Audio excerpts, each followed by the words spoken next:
Game developers are going hard after Game Pass, specifically ones that got fired and studios that got shut down last year. Arkane Studios founder brands Game Pass unsustainable and damaging. I mean, I've been talking about this for quite a long time. I mean, it's obvious for everybody to see on a consumer level, okay, from a consumer perspective. Like, it's a great deal. What is it, $12 a month, and you get access to just hundreds of games across multiple different generations that you can play at a drop of a hat. Like, that's tremendous deal.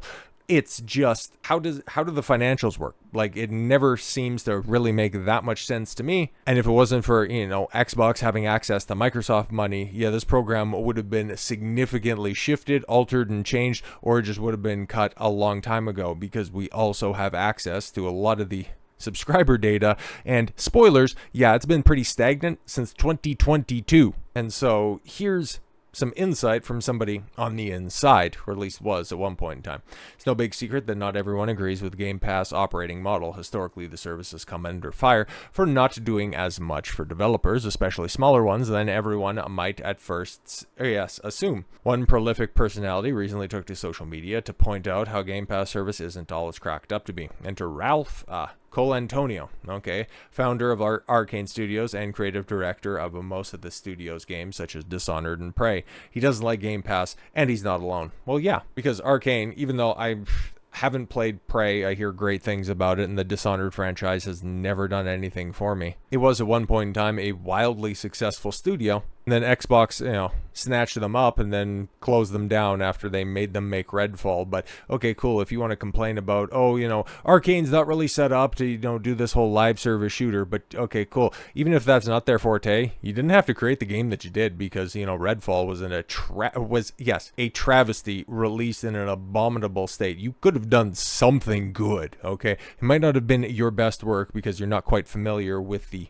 type of game you're making, but did it have to be that bad? But I digress. In a post on social media, Raphael, we're not on a first name basis, Colantonio suddenly asked why nobody is talking about the elephant in the room, presumably in the wake of the recent Microsoft layoffs that heavily impacted Xbox and many associated studios. Well, he needs to subscribe to my channel, because I've been talking about this for quite a long time. The elephant in this case is Game Pass, and when someone asked for his perspective, Colantonio, I didn't hold back. I think Game Pass is an unsustainable model that has been increasingly damaging to the industry for a decade, subsidized by Microsoft's infinite money, but at some point reality has to hit. I don't think Games Pass can coexist with other models, and they'll either kill everyone else or give up. You take a look, and depending on how Outer Worlds 2 performs, Obsidian's days appear to be numbered, because if you remember, they released Avowed earlier this year. Nobody's playing it, and people were like, it's fine, even if they did play it. Otherwise, they just dismissed it wholesale because of some very loud and boisterous employees ruining the game many times over. Or Bethesda losing money for projects because you have a smash hit in the Oblivion remaster that you drop out of nowhere, and then what's the update on Doom the Dark Ages? Oh, right, fantastic. I probably won't be hearing anything else about, for future DLC plans. That was such a smashing success, right? 3.3 million players, right? Couldn't even sell 1 million copies, but 3.3 million players. 80% of them were on Game Pass. Fucking wild. But yeah, as I've heard Game Pass detailed from other people in the industry in regards to indies and stuff like that, one immediate example that comes to mind was Hellblade: Senua's Sacrifice. If you remember that from 2018 or 2019 or something like that. I can't recall the studio that made that, but yeah, the first game, it was a massive success. A lot of people really enjoyed what that game had to offer, and then they got an influx of Microsoft money. They became a first-party Xbox studio. And then Hellblade 2 came out, nobody played it, it was not promoted at all whatsoever, and then they just folded the studio. Kept the IP, kept the license to the game that they can have out there on Game Pass, the original, and then the second one, if you want to play it, I don't know, it looks pretty and shit like that. It's just boring as all hell from some of the streams that I've seen. But yeah, if you want to go ahead and play that. But we got the first one, okay? We got the first one. We got exclusive rights to that one because we bought it. And yeah, those indie studios, they made a banger of a game, and then they sold out real quick, and then they just found themselves out of a job even faster.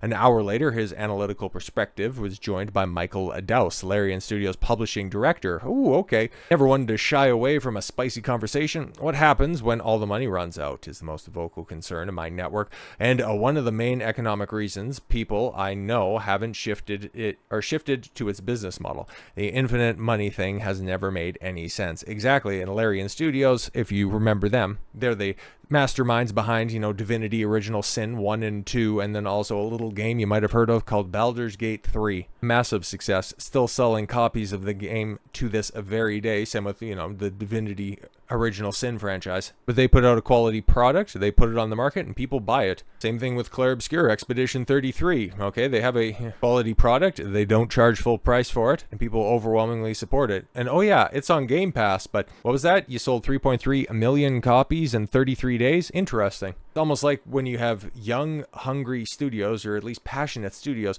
creating good games, they still sell, and they don't need to be bolstered by the infinite money glitch. You think Compulsion Games would have released South of Midnight in the state that it was if they had to survive on their own ability? And even still, they got hit by layoffs last week as well. But I digress, and moving forward, talking about sustainability of Game Pass. Now, this just could be like a former lover scorned, okay? Just going, oh, I'm not getting that Game Pass money, therefore, Game Pass is just a stupid model. Why should we support any of that stuff? Well, you start to take a look at the nuts and bolts on this, and Microsoft doesn't factor revenue lost by first-party games in Game Pass profitability.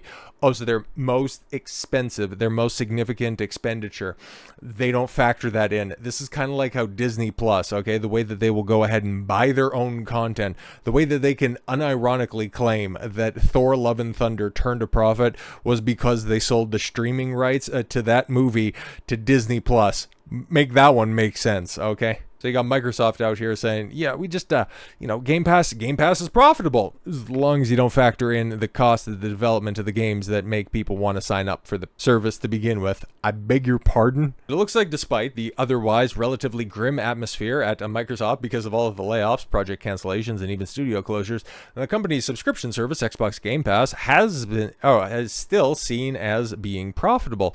According to the series of posts on social media platform X by Game Business co-founder and editor-in-chief Christopher Dring. We'll be hearing more from him in a moment.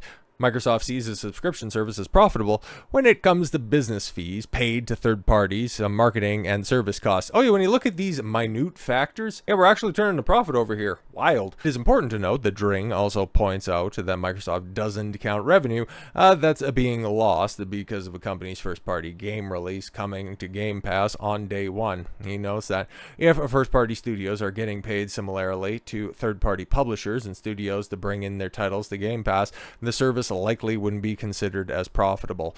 Oh, interesting. So when you factor in the development cost of your first-party studios, then it wouldn't be as profitable. But if you just go ahead and jump through a couple of mental loops here, where if you just, you just think of them as licensing their product and what the going rate for said product would be, then actually, we're profitable.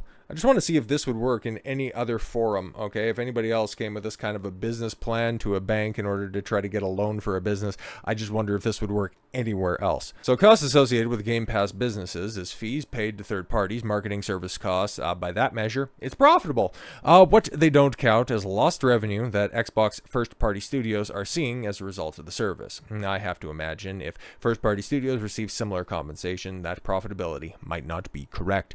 Later in the thread, Dring also noted that Microsoft itself told him that costs associated with first-party releases on the subscription service are not included in the company's accounting of their profitability of Game Pass. So yeah, they simply take anything that they develop for their service, any of the multitude of studios that they still have open. Yeah, whatever you guys need for expenses, yeah, we don't factor that in our overall profitability for Xbox.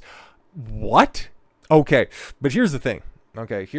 So this was a quote, this was a thread that was hopped on quite a bit because it's quite inflammatory, it's quite revelatory, and it really exposes that Game Pass, yeah, it's a sinking ship that if it wasn't being dragged to shore by Microsoft, it would be done and dusted. But Dring comes out and he clarifies a little bit. Okay, so I need to correct and clarify something. First, Xbox Game Pass is profitable. Okay, it is profitable. Trust me, guys. Even when you factor in the lost sales from the first-party teams, sources who would now have told me. Interesting. Okay, so, when they put a game day one on Game Pass, okay, all of those expected, all of those projected day one sales, first week sales, first month sales, yeah. That pales in comparison to the number of signups that you get for a new release. Okay, over 18 months, I checked with Xbox about what's included in Game Pass P&L. Basically, I was looking to see if Game Pass's costs factor into the impact to unit sales of their internal studios. Now, I was told the first-party games have their own P&L separate from Game Pass, as they make money via other means. Yeah, this is like Warner Brothers coming out and saying, "Oh no, we're not $40 billion in debt." That was the old company. That is traditional cable models, and that's a new business. Us over here at HBO Max, with all of our new brands and all of our streaming and all of our cinematic endeavors, we're just in the clear. It's a cash flush business that we have over here. Don't you know? Minecraft is the highest grossing movie, depending on when you've seen this video or whenever I release it. Yeah, we got the highest grossing movie this year. See, our cinematic endeavors, oh my god, they're just, we're doing gangbusters over here. And Superman is it's slated to make how much money over its opening weekend? We're fine. Don't pay attention to that tire fire behind the curtain. But yes, I felt this piece of internal accountability. My main Game Pass is profitable, but it sure does put pressure on the margins for its internal games, and possibly means some studios don't make as much profit or any profit at all. Yeah, we can tell. That doesn't actually matter in real terms, but seeing the impact Game Pass is having on first-party games and the amount of money Xbox was spending on studios, I wanted to check if the full impact of the service was being considered in their Game Pass is profitable line. This was before Xbox started publishing fully on PlayStation 5. Studios can now make stronger margins on premium sales as a result of that move. Yeah, imagine that when you allow your games to be bought on day one instead of just, having them behind your subscription service. They end up generating more money. Fascinating. But regardless of all that, sources have reached out to tell me that even when you include a lost revenue associated with first-party games, okay, not just unit sales, but microtransactions, Game Pass is still profitable. But here's the thing, for certain tiers of Game Pass, like, you get access to the base level, but if you want to get the deluxe or the, complete edition or whatever else is out there, you can buy that upgrade. And you can still buy all of those microtransactions. So I don't necessarily know what kind of yarn they're spinning over there, but yeah, there's some very easily debunkable information there.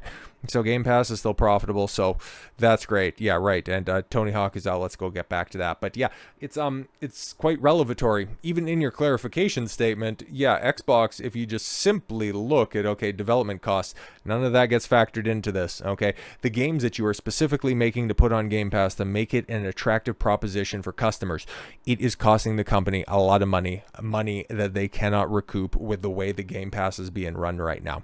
It is massively failing, and eventually Microsoft is going to run out of studios to close, and they're going to have to figure out what exactly they can do with Game Pass moving forward, because we know that they're getting out of the hardware business in so much as they don't want to say it. They want to go ahead and, here's our not totally Steam Deck that you can, download Steam games on. No. We're totally dedicated to the next generation of Xbox hardware, which is probably going to look something like a Steam set-top box or something that you can modularly upgrade. Which at that point in time, it's like, why don't you just hop on PC? And don't worry, if you do, you can get Game Pass on PC. We know what they're trying to do, and Microsoft, of course, has the resources to do it. But it's kind of like with Amazon cutting a lot of their premier fantasy shows. When is enough enough? How big of a failure does Rings of Power have to be before it gets cut, just like Wheel of Time does? How much money can they hope to waste on all of these big budget streaming movies that get a rating pop for a week and then just get resigned to the dustbin of history before they realize that,